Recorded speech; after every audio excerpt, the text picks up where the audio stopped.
YCP అధినేత జగన్ పై తీవ్ర స్థాయిలో విమర్శలు గుప్పించారు మంత్రి పార్థసారథి. వైఎస్ఆర్ కుటుంబ గౌరవాన్ని రోడ్డు మీదకు ఈడ్చి తన సొంత తల్లి చెల్లి శాపనార్థాలు పెట్టే స్థితికి దిగజారిపోయారని ఆరోపించారు. ఉగ్రవాద సంస్థలు వైసీపీ నేతల భావాజలానికి తేడా లేదని ఘాటు కామెంట్స్ చేశారు. రాజశేఖర రెడ్డి గారి కుటుంబ గౌరవాన్ని కూడా రోడ్డు మీదకి ఇచ్చి తన సొంత తల్లి చెల్లి రక్త సంబంధికులు కూడా శాపనార్థాలు పెట్టే స్థితికి జగన్మోహన్ రెడ్డి గారు దిగజారిపోయారని చెప్పేసి ఈ సందర్భంగా నేను తెలియజేస్తా ఉన్నాను. నేను ఇంకో ప్రక్క ఉగ్రవాద సంస్థలకి ఉగ్రవాద సంస్థల నాయకులకి ఉగ్రవాద సంస్థల భావజాలానికి వైఎస్ఆర్ కాంగ్రెస్ పార్టీకి వైఎస్ఆర్ కాంగ్రెస్ పార్టీ నాయకులు వారి భావజాలానికి ఏమిటి తేడా అని చెప్పేసి ఈ రాష్ట్రంలో ప్రజలందరూ కూడా చర్చించుకుంటూ ఉన్నారు.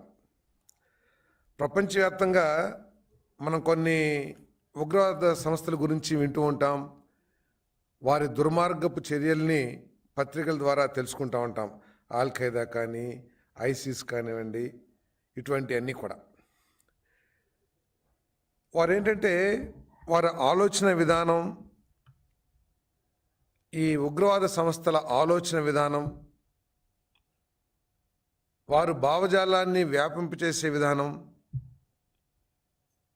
వారి ఆలోచనల్ని అమలు చేసే విధానం చూస్తామంటే వైఎస్ఆర్ కాంగ్రెస్ పార్టీకి చాలా దగ్గరగా ఉంటాయని నమ్మాల్సిన పరిస్థితి ఈరోజు వైసీపీ పార్టీ నాయకులు కానివ్వండి, లేకపోతే వారు మాట్లాడే విధానం కానీ చూస్తే అర్థమవుతుందని చెప్పేసి. బాబాయి తండ్రి మరణాన్ని కూడా జగన్ వైసీపీ రాజకీయానికి వాడుకుందని, ఓ ఆయుధంగా వినియోగించుకుందని ఆరోపించారు మంత్రి పార్థసారథి. తమ స్వార్థం కోసం రాష్ట్రాన్ని విధ్వంసం చేయడానికి కూడా వైసీపీ ఆలోచించట్లేదని విమర్శించారు.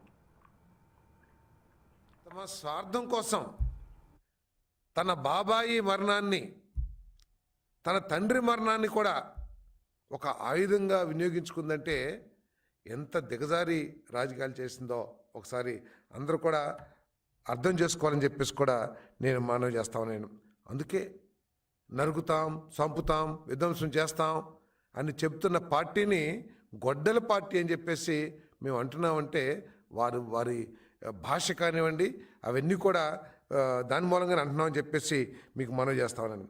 వైసీపీ పార్టీ అసలు ఉగ్రవాదులు కూడా ఈ విధంగా మాట్లాడరేమో, అంతకంటే కూడా ఘోరంగా మాట్లాడుతామన్నారు. రాష్ట్రాన్ని తమ స్వార్థం కోసం రాష్ట్రాన్ని వినాశనం చేస్తానికి కూడా ఆలోచిస్తలేదంటే ఒకసారి ప్రజలందరూ కూడా అర్థం చేసుకోవాలని చెప్పేసి ఎటువంటి ఉన్మాదంతో, అంటే కేవలం అధికారం సాధించాలనే కాంక్షతోనే ఈ విధంగా మాట్లాడతారనే విషయాన్ని మనందరం కూడా అర్థం చేసుకోవాలి.